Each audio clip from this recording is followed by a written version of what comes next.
Okay. Well, the theme that unites these lectures is creativity and the techniques by which the artist can refine his or her vision, expand the vision, communicate the vision. And before I get into that issue, I thought I would talk just a little bit about my notion of creativity per se. What is it in and of itself? And when I think like that, of course, I cast my mind back to nature. Nature is the great visible engine of creativity against which all other creative efforts are measured. And creativity in nature has a curious distribution. It's something which accumulates through time. If we stand back and look at the universe, we see that at its earliest moments, it was very simple. It was a plenum. It was without characters or characteristics. It was what in Hindu mythology is called the Turaya, which is described as attributeless. And naturally, if something is without attribution, you can't say much about it. It takes a while for it to undergo a declension into more creative realms. And these creative realms are distinguished as domains of difference. The precondition for creativity is, I think, disequilibrium, what mathematicians now call chaos. And through the life of the universe, as temperatures have fallen, more and more complex compound structures have arisen. And though there's been, many a slipping back in this process, over very large spans of time, we can say that creativity is conserved, that the universe becomes more creative, and out of that state of creative fecundity, more creativity is manifest. So that from that point of view, the universe is almost what we would have to call an art-making machine, an engine for the production of ever more novel forms of connectedness, ever more exotic juxtapositions of disparate elements. And out of this, I believe, arises implicitly a set of principles that we can then apply to the human artist in the human world.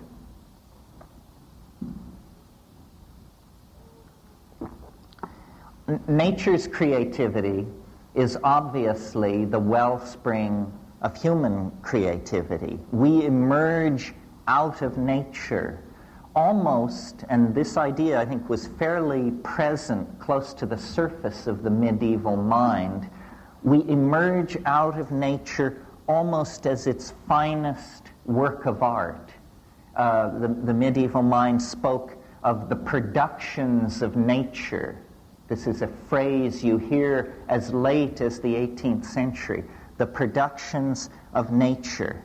And human creativity emerges out of that, whether you have a model of the Aristotelian great ladder of being or a more modern evolutionary view where we actually consolidate emergent properties and somehow bring them to a focus of self-reflection.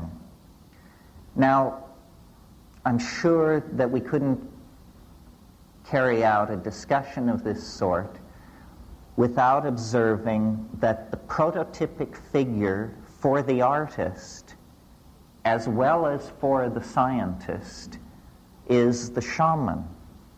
The shaman is the figure at the beginning of human history that unites the doctor, the scientist, and the artist into a single notion of caregiving and creativity.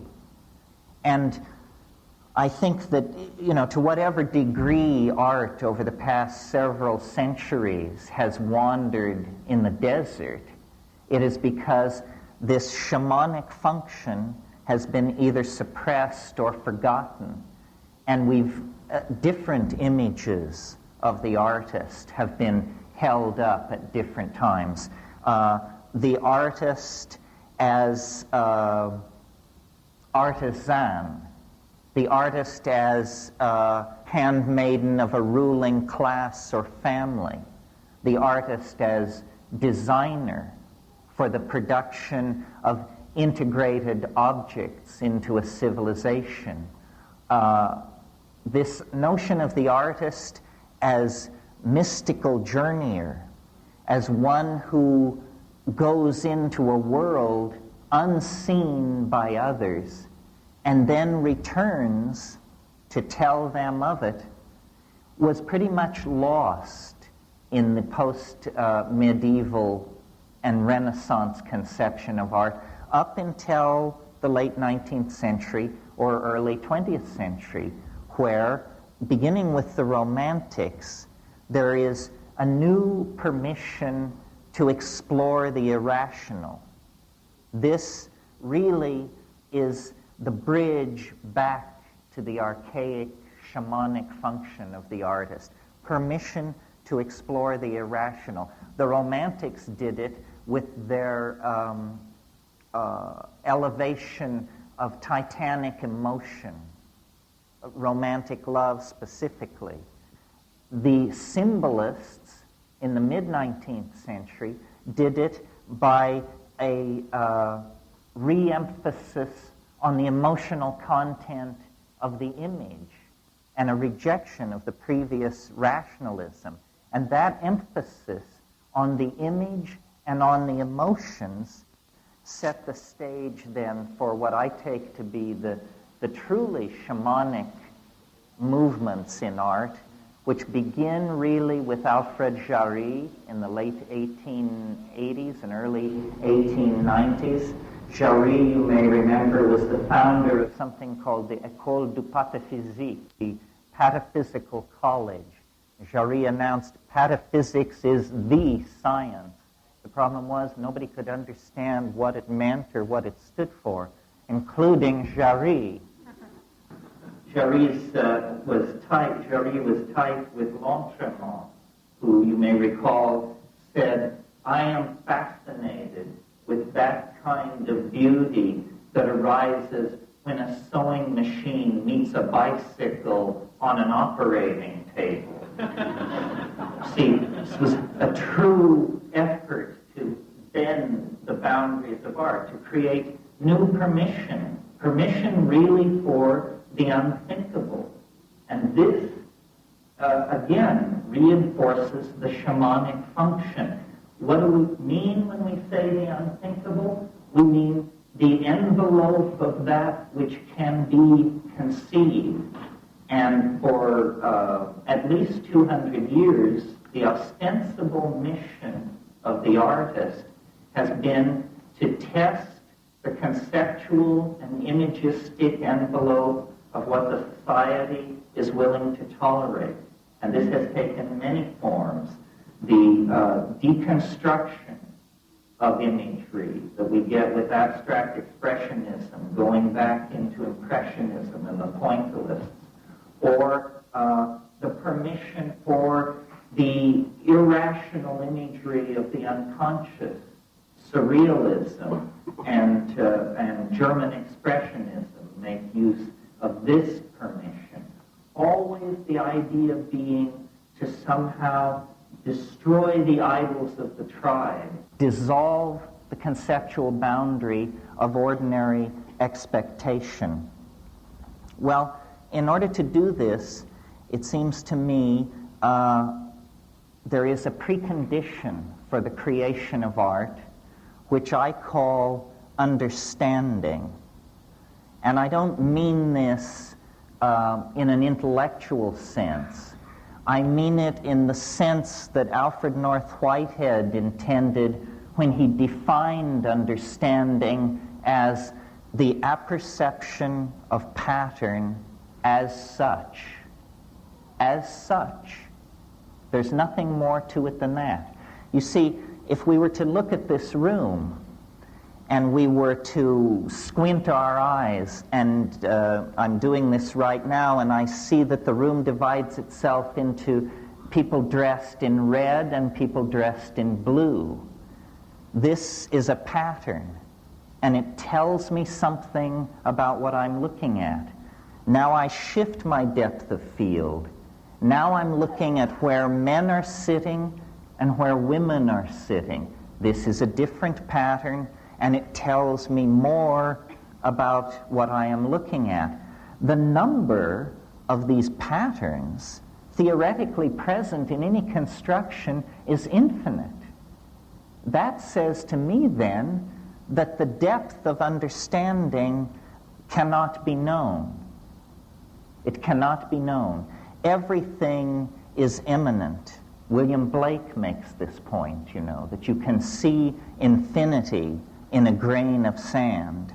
So understanding then is the precondition for creativity. And this understanding is not so much intellectual as it is visual. Visual. And in thinking about this, I realized what an influence upon my own ideas in this area Aldous Huxley was. Not the Huxley that we might ordinarily associate with my concerns, the Huxley of The Doors of Perception and Heaven and Hell, but the Huxley of a very modest book that he wrote in the early 50s called The Art of Seeing. The Art of Seeing. And in that book, he makes the point that a good art education begins with a good drawing hand. That to be able to coordinate the hand and eye and to see into nature, to see into the patterns present as such, is the precondition for a kind of approach to the absolute.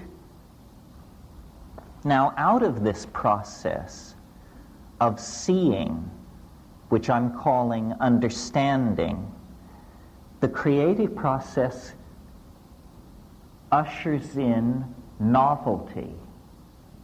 And many of you have heard me speak of novelty in another context, in the context of nature as a novelty-producing engine of some sort, and ourselves almost as the handiwork of nature. But this same handiwork of nature which we represent, we also internalize and re-express through the novelty of the human world.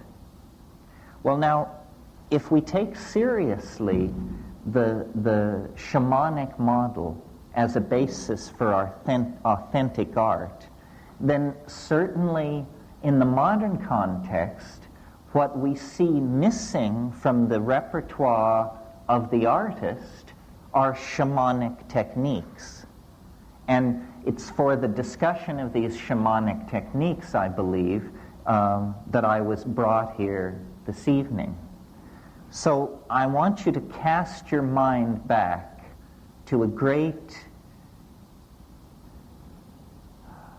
seminal moment, germinal moment in the history of human thought, which was about 25,000 years ago. The great glaciers that had covered most of the Eurasian landmass began to melt, and human populations that had been islanded from each other for about 15 millennia began to recontact each other and reconnect.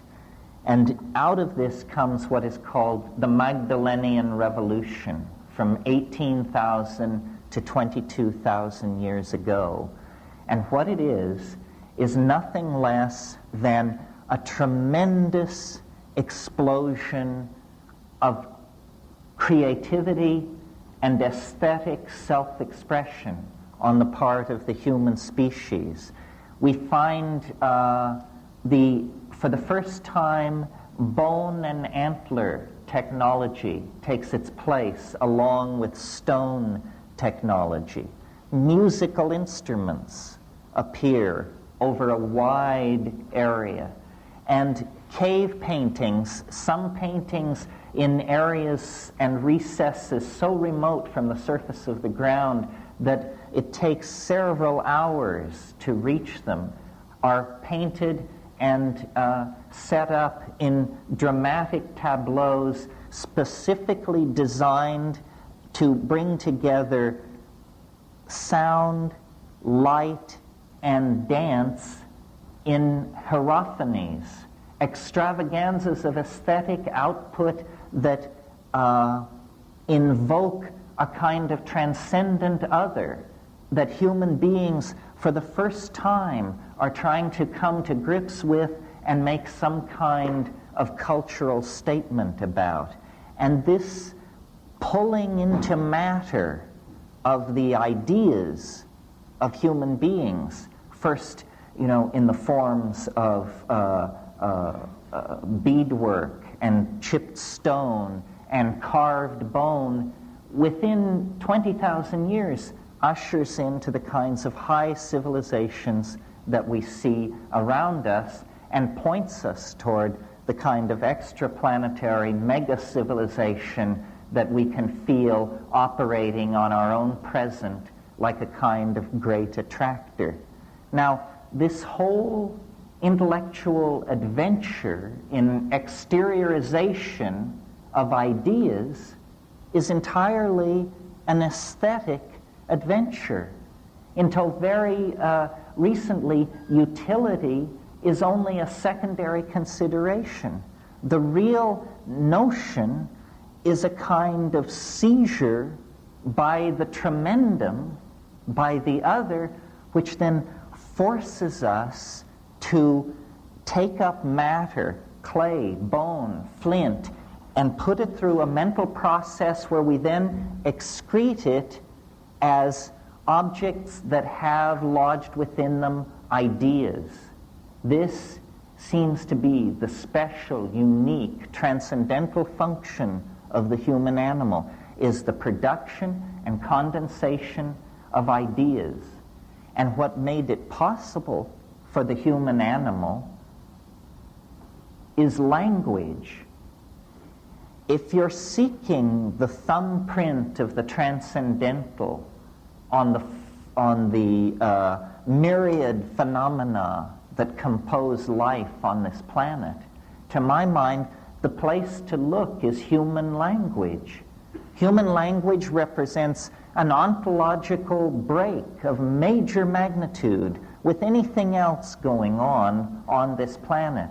I mean, yes, bees dance and dolphins squeak and chimpanzees do what they do, but it's a hell of a step from there to Wallace Stevens, let alone William Shakespeare. Language is the unique province of human beings, and language is the unique tool of the artist. The artist is the person of language. And I've, given a lot of thought to this because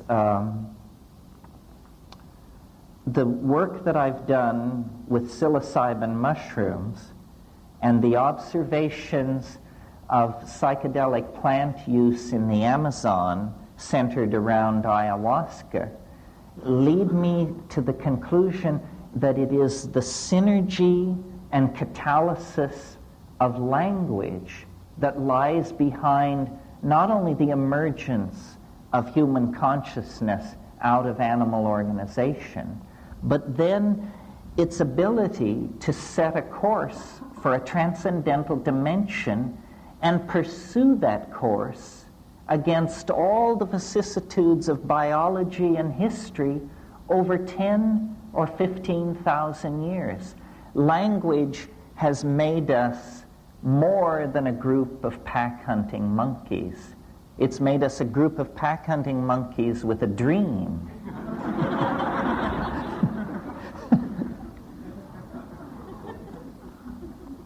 And the fallout from that dream has given us our glory and our shame, our weaponry, our technology, our art, our hopes, our fears.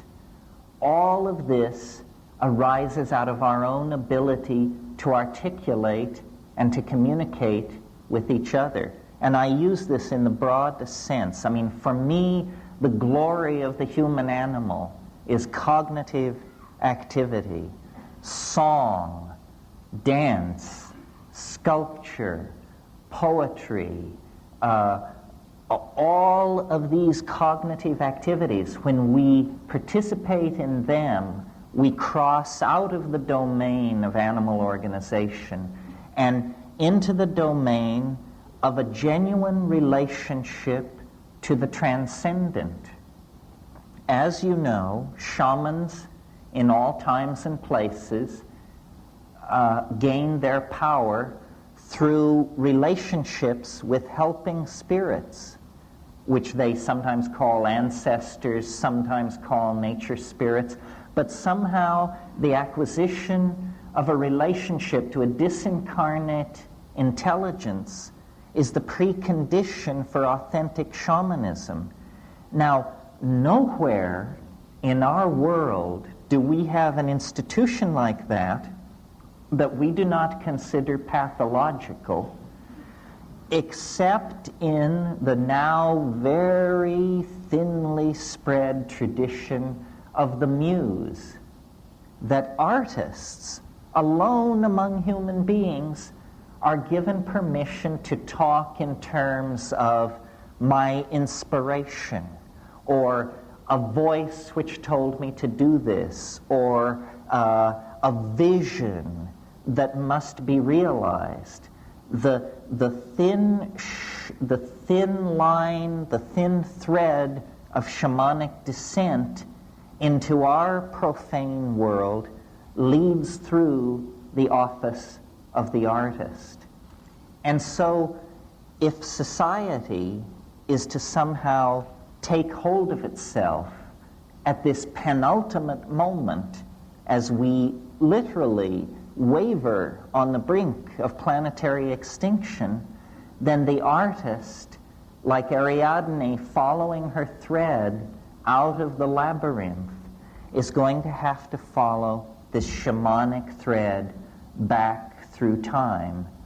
And you know, one of the most disempowering things that has been done to us by the male-dominant culture is to brush out our footprints into the past. We don't have a clue as to how we got here. Most people can't think further back than the first Nixon administration, let alone, you know, the arrival of the Vikings, the fall of Çatalhöyük, the melting of the glaciers, so forth and so on. We have been disempowered by a rational tendency to deny our irrational roots, which are a kind of embarrassment to science, because science is the special province of the ego, and magic and art are the special province of something else. I could name it, but I won't. It prefers to be unnamed, I think. So, how seriously then are we to take this, I'll call it an obligation, to follow the shamanic thread back into time?